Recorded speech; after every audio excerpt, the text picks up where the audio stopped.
Hello दोस्तों, स्वागत है आपका और हमारा YouTube channel Bihar board classes में। तो आज बात करने वाले हैं क्लास 10th के केमिस्ट्री के ऊपर। केमिस्ट्री का पहला चैप्टर है रासायनिक अभिक्रिया एवं समीकरण।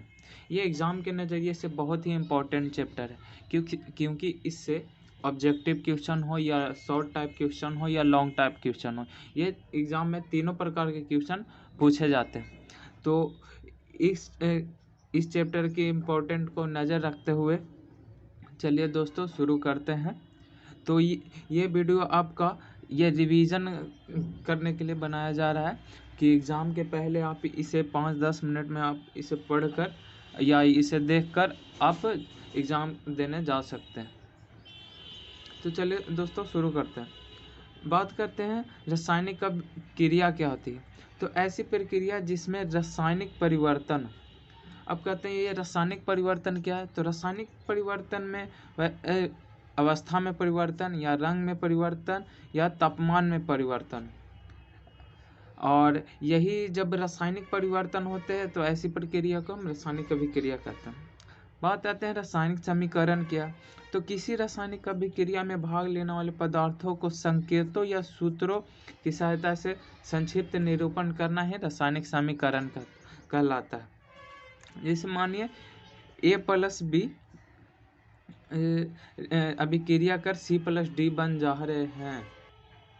तो यहाँ जो A और B है वो क्या है, अभिकारक है। अभिकारक क्या होता है, जो रासायनिक अभिक्रिया में भाग लेते हैं, और अभिक्रिया के फलस्वरूप क्या बन जा रहे हैं, C और D। तो ये ऐसे तो ये प्रतिफल कहलाते हैं, जो रासायनिक अभिक्रिया के फलस्वरूप बने नए पदार्थ होते हैं। बात करते हैं संतुलित समीकरण क्या। तो अभिकारक एवं प्रतिफल के प्रत्येक प्रकार के परमाणुओं की संख्या को समान होती है। जैसे मान लीजिए यहाँ दोस्तों H2 + O2 मिलकर क्या बन गया, H2O। तो यहाँ ऑक्सीजन की संख्या 2 है लेकिन यहाँ 1 ही है, तो उसे बैलेंस करने के लिए हमने यहाँ 2 लगाया, लेकिन 2 करने पे ये हाइड्रोजन 4 हो गया, तो उसको बैलेंस करने के लिए हमने यहाँ 2 लगा दिया, तो हाइड्रोजन भी 4 हो गए और ऑक्सीजन भी दो हो गए, तो दोनों बराबर हो गए। तो ये ऐसा समीकरण संतुलित समीकरण कहलाता है।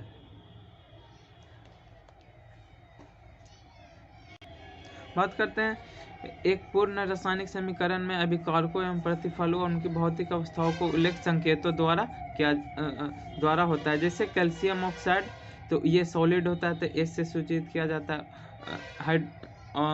जल क्या होता है, लिक्विड में, तो उसे एल से सूचित किया जाता है।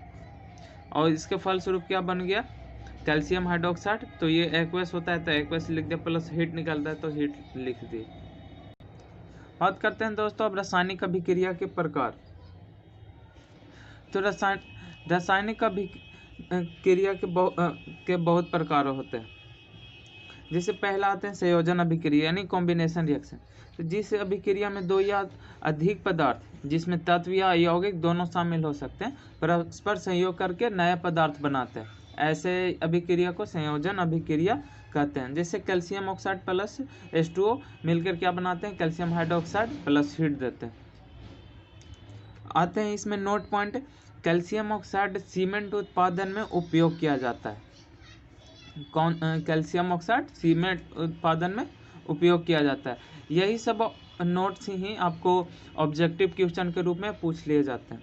आते हैं दूसरा वियोजन अभिक्रिया यानी डिकम्पोजिशन रिएक्शन। जिस रासायनिक अभिक्रिया में किसी यौगिक के टूटने से 2 या अधिक सरल यौगिक बनते हैं। जैसे मानिए यहाँ FeSO4 को हीट देने पे क्या बन गया, Fe2O3 + SO2 + SO3। तो ऐसे अभिक्रिया को वियोजन अभिक्रिया कहते हैं। यहाँ नोट पे ध्यान दीजिएगा, सिल्वर क्लोराइड सूर्य की रोशनी में धूसर होकर चांदी का धातु बन जाते हैं। यानी सिल्वर क्लोराइड सूर्य की रोशनी प्राप्त कर वो चांदी का धातु बन जाता है, तो ये क्या वियोजन अभिक्रिया में आता है। आगे आते हैं दोस्तों, जब ताप द्वारा एक वियोजन अभिक्रिया होती है तो उसे तापीय वियोजन अभिक्रिया कहते हैं। जैसे CaCO3 को हम हीट दिए तो क्या में टूट गया, कैल्शियम ऑक्साइड प्लस CO2। तो ऐसे अभिक्रिया को हम तापीय वियोजन अभिक्रिया कहते हैं। अगला आता है एकल विस्थापन अभिक्रिया यानी डिस्प्लेसमेंट रिएक्शन। किसी अधिक क्रियाशील धातु द्वारा कम क्रियाशील धातु का उसके लवण से विस्थापन होना ही क्या कहलाता है? एकल विस्थापन अभिक्रिया। जिससे Zn प्लस CuSO4 को रिएक्ट करने पे ZnSO4 प्लस Cu देता है, क्योंकि Zn है जो कॉपर से ज़्यादा क्रियाशील धातु है, तो वो कॉपर को विस्थापित कर देता है। तो ऐसा अभिक्रिया एकल विस्थापन अभिक्रिया कहलाते हैं। वही कह रहा है more reactive element displaces less reactive element. चौथा आते हैं दोस्तों उभय विस्थापन अभिक्रिया डबल डिस्प्लेसमेंट रिएक्शन। जिस रासायनिक अभिक्रिया में दो यौगिक अपने आयनों का विनिमय या आदान प्रदान करते हैं वैसा अभिक्रिया क्या कहलाता है? उभय विस्थापन अभिक्रिया। जैसे देखिए Na2SO4 प्लस BaCl2 रिएक्ट करके क्या बन गया? BSO4 plus 2NaCl।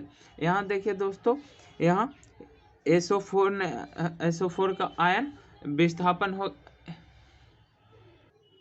यहाँ देखिए दोस्तों Na2SO4 का आयन का आदान प्रदान BaSO4 में हो गया और BaCl2 का आयनों का आदान प्रदान NaCl द्वारा हो गया। आते हैं अगला अपक्षेपण अभिक्रिया यानी प्रिसिपिटेशन रिएक्शन। यानी किसी भी रासायनिक अभिक्रिया के फलस्वरूप अपक्षेप प्राप्त होता है उसे अपक्षेपण अभिक्रिया कहते हैं।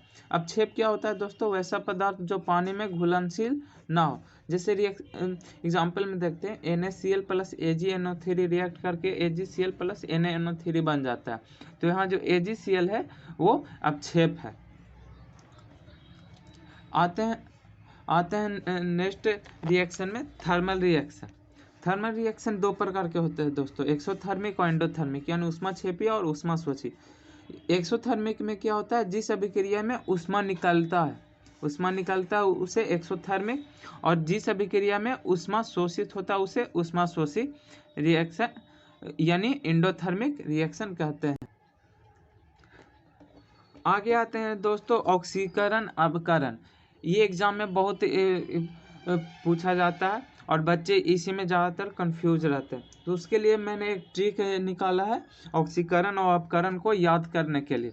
तो आप ध्यान दीजिएगा दोस्तों, ऑक्सीकरण को याद करने के लिए रेल याद रखिएगा। रिडक्शन ऑफ हाइड्रोजन, ए से एडिशन ऑफ ऑक्सीजन, और आई से इंक्रीजिंग ऑफ ऑक्सीडेशन नंबर, और एल में लॉस ऑफ इलेक्ट्रॉन। वहीं अपकरण यानी रिडक्शन में आप ध्यान दीजिएगा गेन ऑफ इलेक्ट्रॉन, ए से एडिशन ऑफ हाइड्रोजन, आर से रिडक्शन ऑफ ऑक्सीजन, और डी से डिक्रीजिंग ऑफ ऑक्सीडेशन नंबर। और रिडॉक्स रिएक्शन क्या होता है? ऑक्सीजन प्लस अपकरण जब प्रक्रिया दोनों एक साथ होती है तो उसे रिडॉक्स रिएक्शन कहते हैं। जैसे एग्जांपल देखिए Cu प्लस H2 और रिएक्ट करके बन गया Cu प्लस H2O। तो यहाँ देखिए दोस्तों, यहाँ CuO से O का क्या हो गया? रिडक्शन। तो यहाँ से Cu क्या हो गया? ये रिडक्शन हो गया। यहाँ देखिए दोस्तों H2 से H2O बन गया यहाँ, यानी एडिशन ऑफ ऑक्सीजन हुआ है, तो यहाँ क्या हो गया? ऑक्सीडेशन। बात करते हैं दोस्तों रासायनिक अभिक्रिया और समीकरण से कुछ इम्पोर्टेंट फैक्ट्स जो एग्जाम में पूछ ही लिए जाते हैं। तो पहला आते हैं किसी पदार्थ में जलने के वायु में उपस्थित ऑक्सीजन की उपस्थिति जरूरी, यानी किसी पदार्थ को जलने के लिए उसमें ऑक्सीजन की उपस्थिति जरूरी है। कोई भी पदार्थ अपने ज्वलन ताप से कम ताप पे नहीं जल सकते, यानी कोई भी पदार्थ तभी जल सकता है वो जब अपने ज्वलन ताप पर पहुंच जाए। अगला आते हैं LPG गैस सिलेंडर में गंधयुक्त पदार्थ एथिल मरकरी C2H मिलाया जाता है। LPG गैस में आप देखते हो जब भी गैस लीकेज करता है तो एक गंधयुक्त गैस निकलती है, तो वही एथिल मरकरी मिलाया जाता है। गैस लीकेज के दौरान वो पता चल जाए और कोई दुर्घटना ना हो। अगला आते हैं खाद्य पदार्थों में उपस्थित वसा या तेल ऑक्सीकृत होकर खाद्य पदार्थ को दूषित बना देता है। जिसे देखते हैं दोस्तों बहुत सारे इस आप सेब खा कर रख दीजिए तो उसमें ऑक्सीकरण की क्रिया होकर वो भूरा हो जाता है, अपना रंग परिवर्तन करता है। और बहुत से जो खाद्य पदार्थ वसा तेलीय होते हैं वो ऑक्सीकरण होकर दूषित हो जाते हैं।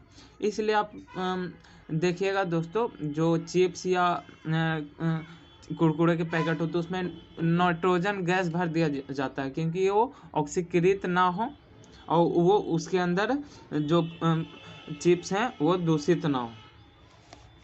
तो दोस्तों ये हो गया आपका रासायनिक अभिक्रिया एवं समीकरण का एक रिवीजन वीडियो। तो आप इसे देखकर एग्ज़ाम के पहले आप देख के आप अपना एग्ज़ाम आराम से देने जा सकते हैं। और केमिस्ट्री के और भी आने वाले चैप्टर को उसका रिवीजन वीडियो आने वाला है। तो हमसे जुड़े रहें और इस चैनल को सब्सक्राइब करें और इस वीडियो को लाइक करें। धन्यवाद दोस्तों।